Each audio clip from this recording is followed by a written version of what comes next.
Welcome back and many thanks for staying with us right here on Morning at 10 TV. We take pride in the fact that we lose sleep on a weekday basis to bring you this information that you really need to actually turn around your lives. Today, Monday, yes, if you are clamoring for that NSSF midterm access, yes, look no further.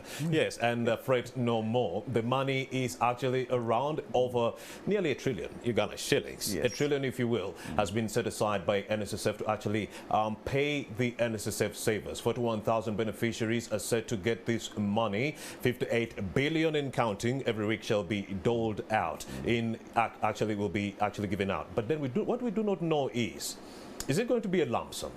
Or is it going to be in, installments? That is the $64,000 question. And what criteria is going to be followed? What are the midterm access regulations? We do have the managing director of the National Social Security Fund, that is Patrick Iota, and he is right here with me. He is the deputy managing director of the National Social Security Fund. Patrick Iota, very good morning. Thank you once again for joining us. Thank you for having me here. You were here in December, tail end of December 2011, and we're talking about whether or not the savers shall be receiving their money in the following year. We're talking about how, late the money has come, the fact that schools were reopening, and if the parents had received that money before January, they would be pretty much helped when it comes to footing that money.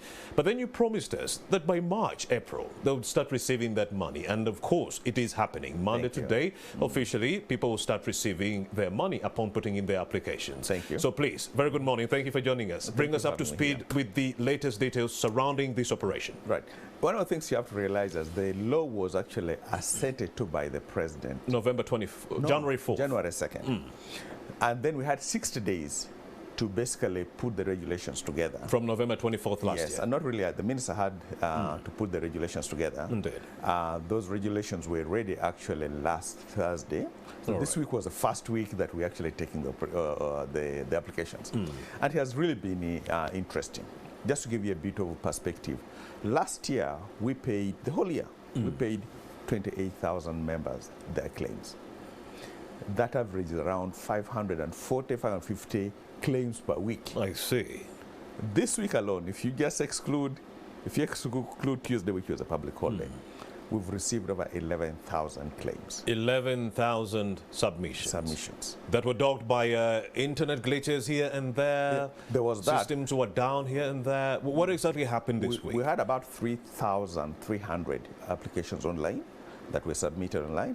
The rest basically were manual. What we did as a fund is basically to realize that our country has different challenges. Connectivity, network issues. You can get online. Yesterday I tried sending money out, couldn't. So we had a backup plan. And that backup plan basically said, okay, you come to our branch and take your application. And we found that a lot of people actually want to do that. So we did that. So we have a combination of both the electronic applications and paper applications. All right. So bring us up to speed with how, we got here. The journey, February 17th, when we did see the tabling of this bill, and then the retabling of the same November 24th of last year. Bring us up to speed, the timeline of these events. If you think through the bill, actually, if you go back around 2019, when the first draft was actually presented to Parliament, very, very robust debate. NSF is one of these public interest entities that everybody has an opinion how it should run, what they want out of it. And there was a very robust discussion on what the fund could do, could not do. Eventually there was a consensus reached between both the political forces, the unions who represent the workers and the employers, and then what NSF could do. So out of it then culminated this final law. The viewer is wondering, how do you even start the conversation? What compelled the conversation? Was it COVID-19? Was it poverty? Did these people just wake up one day and say, we want to access our money? No. Actually, this discussion began way before COVID, because there's a bit of, if you look at the way the old law was set up, there are only 6 ways you get your money out of NSSF. 1, you're old, you're 55 or 50 and unemployed. 2, you're sick or dead, invalidity or survivor benefit. The third one, you change employment. Basically, you either join the government or left the country. But in between there's so many needs that come through. I mean, one of the things that is kind of sad is somebody can have 200 million shillings but his wife needs to go for surgery. C-section of 3 million. Of 3 million. But they can't access it because the law didn't allow But you have a whooping 200 million Yes, waiting but for you you at couldn't. 55. So there was always been a discussion that going for, is there anything that the fund could do? But we couldn't do it if it wasn't in the law. And that's one thing that sometimes people miss. We've become, we are good, we are big, we've grown because we've tried to keep the law. And then COVID-19 happened, and we couldn't sit idly. And you realize that it was devastating to a lot of members. We tried to interpret the law to provide some COVID relief, which we did. I see. But that actually showed the very need for people to try to access or help them do it now. Indeed. So within this law, the new law, what has happened is we've kind of focused on mid-term. Mid-term, basically, you come for it once. And then from that point on, you still have a life to live. What this law has allowed is now the fund can come to a border person, to a market vendor, that, you know what, you can begin to save on your own. So you're saying in the old law, it warranted a workplace of 5 employees to be remitting to the NSSF. That is 5% from Romeo Busiku, 10% from my employer, that is 15%, a whopping 15% Correct. from those 5 people and more. So you're saying right now, with the new regulations, it doesn't matter how many people you have at the workplace. Exactly, that threshold is now dropped to 1 employee. Even me as a border rider? Yes. Taxi driver? Yes, you can now say, but for you, you're saving voluntarily. Voluntarily as Romeo Busiku. Why is that important? It's because let's assume if there's a farmer in Mbarara. He doesn't have a regular income. Yes, Patrick. He gets it when he sells his cow or sells his crops. So the idea behind voluntary is you package, you design a product that meets that farmer. He can save on a quarterly, he can save once a year if it needs to be. Even when he gets his money, it's not contingent on him meeting, become 55, 50, whatever it is. It's different. So what basically the law has done is to create 2 regimes. A regime of mandatory contributions for all formal employees with 1 employee, and a regime of voluntary contributions where now you can decide to top up. Say, 5%, let me give another 5%. That becomes voluntary. So that down the road now, you've got a savings you can tap into if you run into issues. Of course, Mr. Patrick Iota, what the viewer does not know is that with NSSF, you're talking about 2 million savers. Yes. But in the workforce in Uganda here, we're talking about 12 million workers. Actually, 16 million. 16 million workers? Yes. So meaning you have a surplus of what, 16? Yeah. So basically, 16 million, around 14 million we have about, workers are not being catered for. If you exclude those who are with the public pension service, you have around 13 million Ugandans who now can actually save the NSSF. And that's the bigger story for the law than the midterm. But of course, the biggest clamor is the midterm access here, and that's why we are here. How many people are you targeting with these benefits? Well, right now, we have about, based on the way the law was written, the wording that we're looking at about 41,000 Ugandans. Now, that is where the problem is. Yes. The wording. The wording. The wording of the document. Yes. Sam Lomoki, former Workers MP, came out recently Friday, and he said, well, the wording of the documents and the misinterpretation of the NSSF law has actually removed over 80,000 beneficiaries. So he was talking about the 130,000 beneficiaries we had reached by June of 2021. Yes. Because when you remove some of, when you misinterpret the wording and so forth, according to Sam Lomoki, you're omitting almost 80,000 of those people. And help us clarify the situation surrounding the wording of the new NSSF law, the 10-year directive. Yes. What the criteria for accessing the midterm access was basically 10-year, basically somebody who has got at least 45 years and 10 years of contributions. 45 years and 10 years of contributions in the new law. In the new law. And in the old one. In the law. Now, most people have interpreted that to be 10 years of savings. In other words, how long you've been a member of NSSF. But that's not how the law was written. Interestingly enough, before the law was passed, actually in November, we actually, personally, I did raise it with some members of parliament. That, guys, this wording contributions is going to cause a lot of, it will be an issue. Please change it. Indeed. But I think because of the excitement of the moment, they did not change it. And my heart goes out to people who really need the money. What we are getting is that they did not change it, but it was blacked out. No. The Solicitor General. What did the Solicitor General do? No. We're getting some information that the document went to the Solicitor General. No. The Solicitor General wrote to the Permanent Secretary Chibenge right at the Gender Ministry, telling him that there were contradictions between Section 20A of the new law and some other sections of the law that were contradicting each other. One was saying maintenance of an account for 10 years, and another was talking about contributions. So the one on maintenance was plucked out, but people like Samuel Omoki did not know that, and that's why we are here. Help us iron out those I don't have inconsistencies. privy to what the Solicitor General wrote to the Permanent Secretary. But what I know is what was passed in the law was very explicit. Yes. 10 years of contributions. And I think the Minister of Gender wrote to the Solicitor to find how do you interpret that. And came back, 10 years of contributions are 10 years of contributions. I think the unions, Dr. Lumoki, I think they've done a good thing raising it up.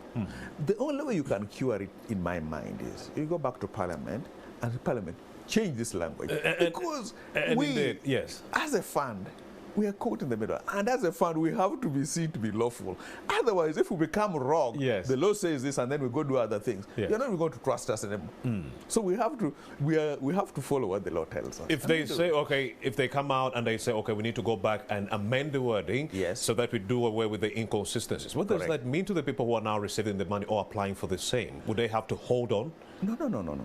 What best if the law is changed? Because right now, the law is now more restrictive. Yes.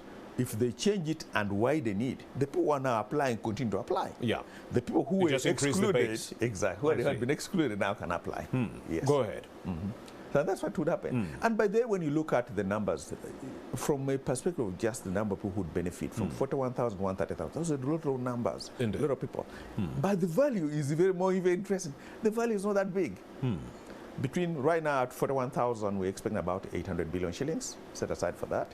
If you add on to the 130,000, that number comes around 950 billion shillings. So an additional 150 billion shillings. So the issue is not value. This is what we were told when this group was being plucked out. The 80,000. We were told that they are too many. If you add on these people who are not 45 years of age but have worked for the last 10 years, there would be too many, and it would actually kill the fund. But then we were looking at some of the numbers. We were doing some research this morning at NTV, and we actually did notice that the 80,000 beneficiaries would only account for 111 billion Uganda shillings. Exactly. It is little money. So it wouldn't kill the fund. No, the issue. So why did we sideline these individuals? No, but see, I'm saying, Patrick, the way Parliament passed the law is what we have to follow. Now, Parliament has to change that law. Otherwise, if we try to do otherwise, we are unlawful. I see. And I'm really very sympathetic to the members. Indeed. And I say, members, call your member of Parliament so that that law can be changed, so we can all do things within the law. At least let's us as Ugandans work within the law. And I'm very sympathetic, and I wish they could change it, because as you say, the issue is not the value. It won't kill the fund. Indeed. Even if there are 100,000 more people, we'll pay them. It's okay. Even if there are 100,000 more people, we'll pay them. Yes. Wow. Talk to me about some of the other pros that come with the new NSSF law, because we're only focusing on the midterm access benefits, but then there's quite a lot. Yes. Oh, yeah. The one I told you that now every Ugandan can save with NSSF. All right, that was exhausted. That is just amazing. The other thing that they've done is now they've kind of brought a bit of penalty, punitive penalty, on employers who deduct money from the employees and not send it to NSSF. The fine moved from 10,000 shillings to 10 million shillings.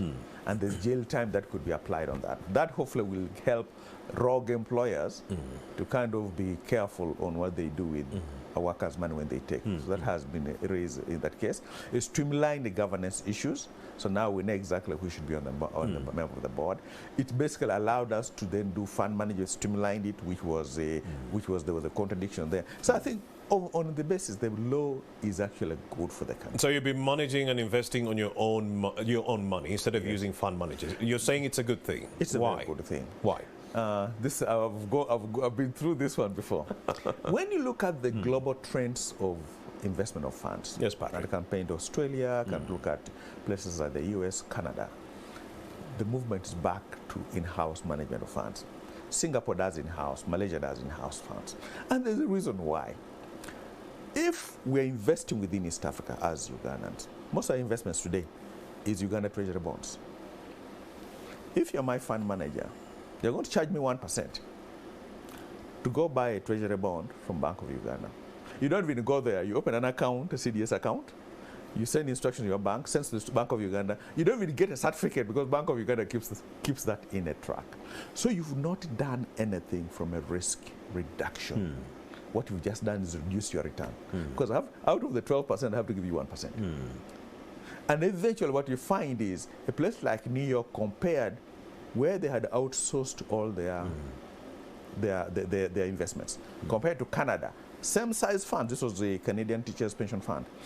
In New York, they paid 400 million shillings more without any reduction in risk.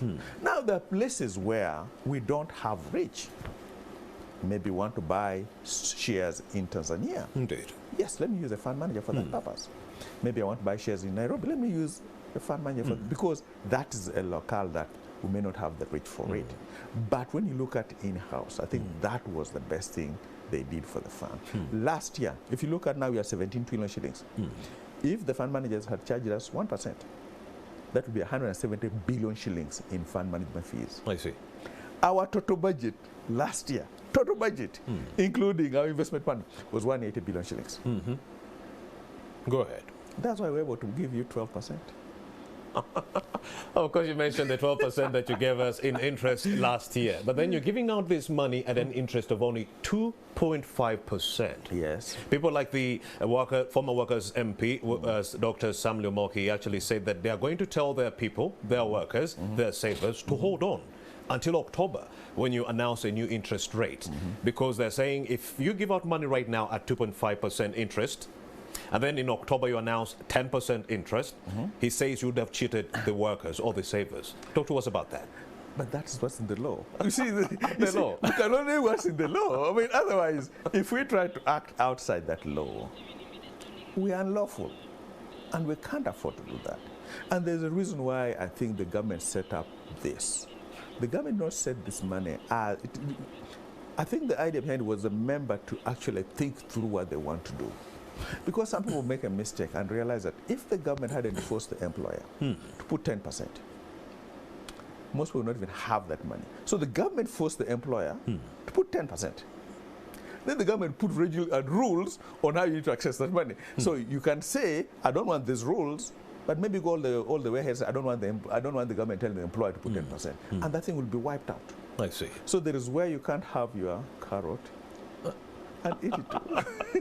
Patrick Iota, Deputy Managing Director for the National Social Security Fund. We are having this conversation on midterm access for the NSSF savers in that regard. We have 2 million of those NSSF savers, but in this country, we do have over 16 million people within the workforce. So meaning we do have some 14 million people who need to be actually targeted by the new NSSF law. Welcome back. Glad to know you're still watching the esteemed morning show, Morning at NTV, and we are glad you are still here with us. I still do have the Deputy MD for the NSSF, that is Patrick Iota. He's still here with me, and we are navigating the issue of midterm access for the savers.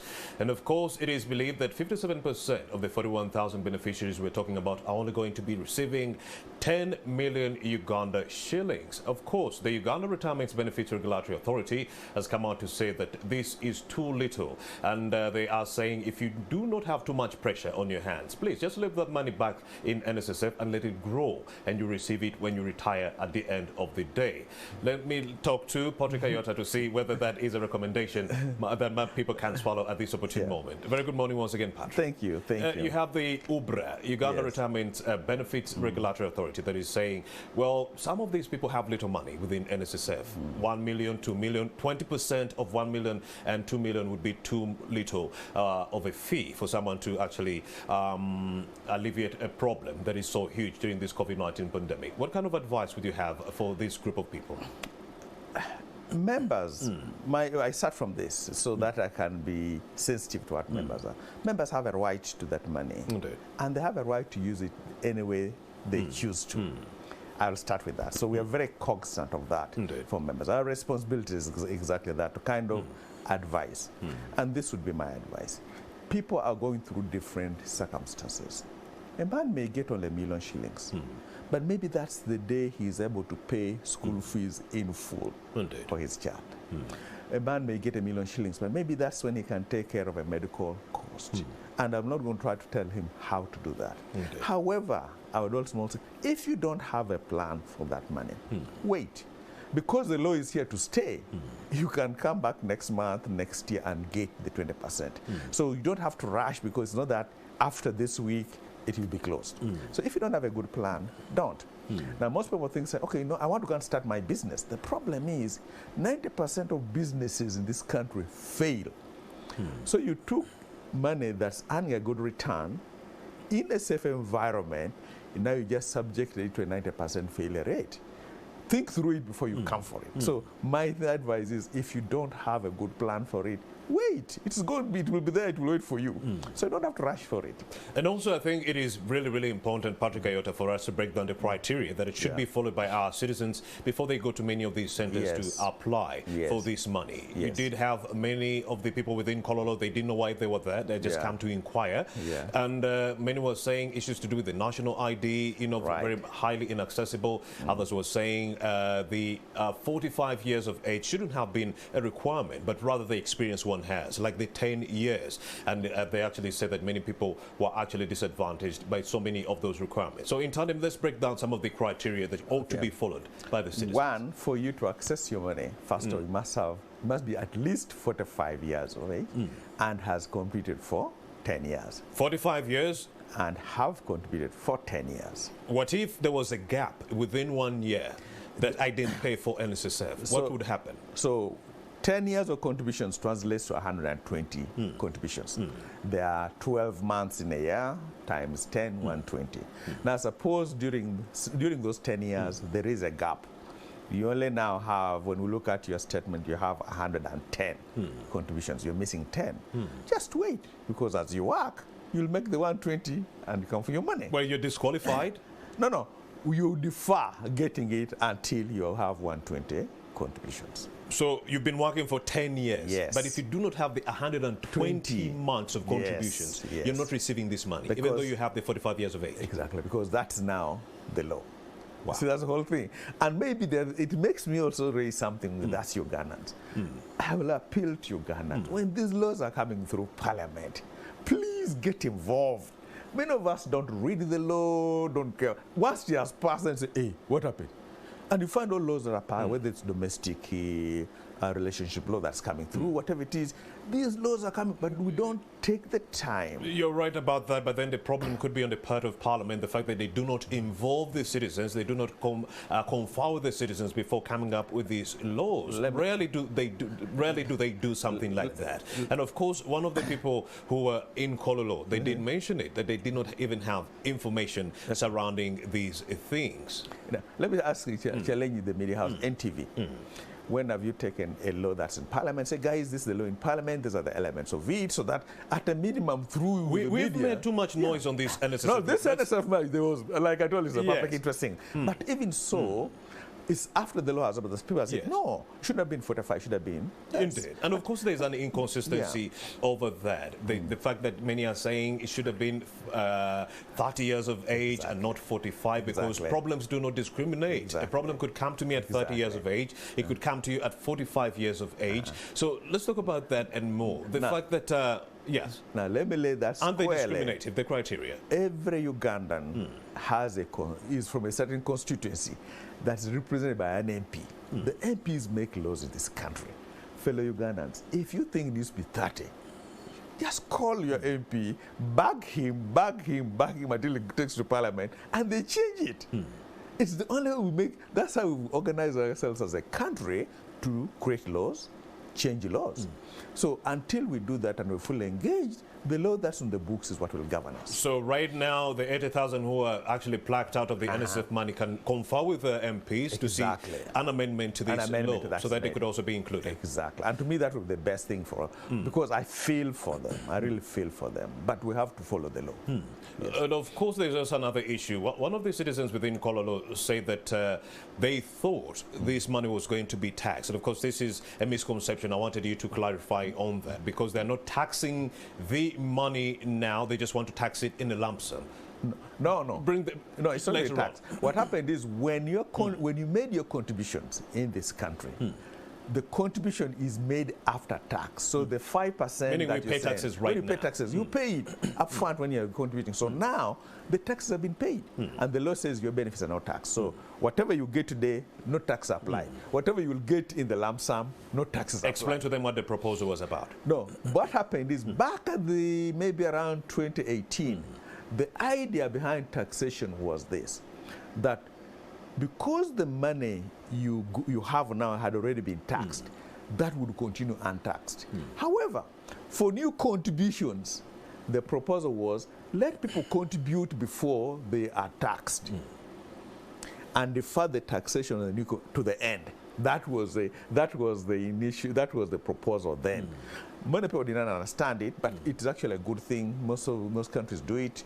I mean, I can name them: Kenya, Ghana, Malaysia, Singapore, the US. They do that. Any contributions towards retirement, they don't tax it up front. You wait until the end to do that. But that was defeated. So now whatever is in there is not taxed. What else is included in the regulations?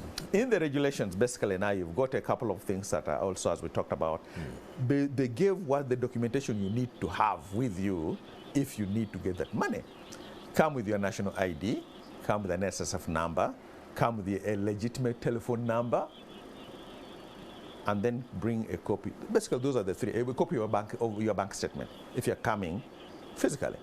Now, if you're online, we've verified that, we've actually triangulated and verified that you registered your phone number with MTN. Yes. That very phone number is with NIRA. MTN also has got NIRA's number and the same information we have with NSSF. So through those three phases, now we know you. We know who you are. So you can apply online. So we don't have to ask you your age again because we have that information we've done. Because that citizen was wondering in Colorado, how come they're not asking for my age? No, we don't because have to. NSSF already has this information. That information. So now you can go online or through your phone and do it. Now, for most people, where there's a discrepancy, you told us that you were born in this year. We check with the NIRA. You told NIRA another date. Now there's a discrepancy. Now, you know this country passed a law that our national ID cards are the repository of our biodata. All of us. Indeed. We're supposed to rely on it. So if there's a discrepancy between what NIRA has and what NSF has, then you need to go and address with the NIRA. What is it? And I know a lot of things happen. I'm going to give you an example that's fun. Go ahead. Growing up in Tororo, one of the things that happened is some people reached P7 and didn't pass, but they didn't want to be known as repeaters. They crossed over to another school with another name and they redid P7.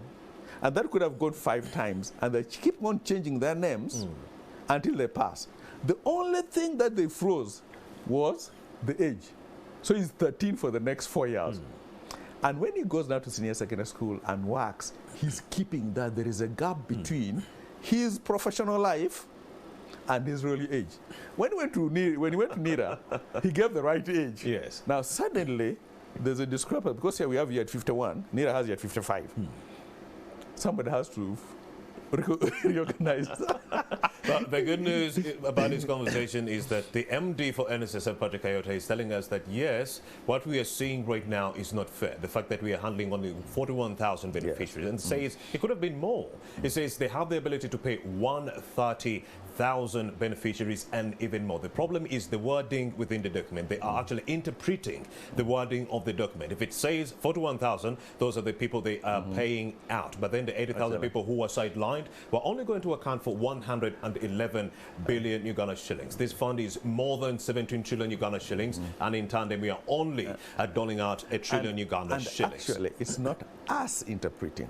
All right. The minister who wrote the regulations was very, very specific on how we should apply that law.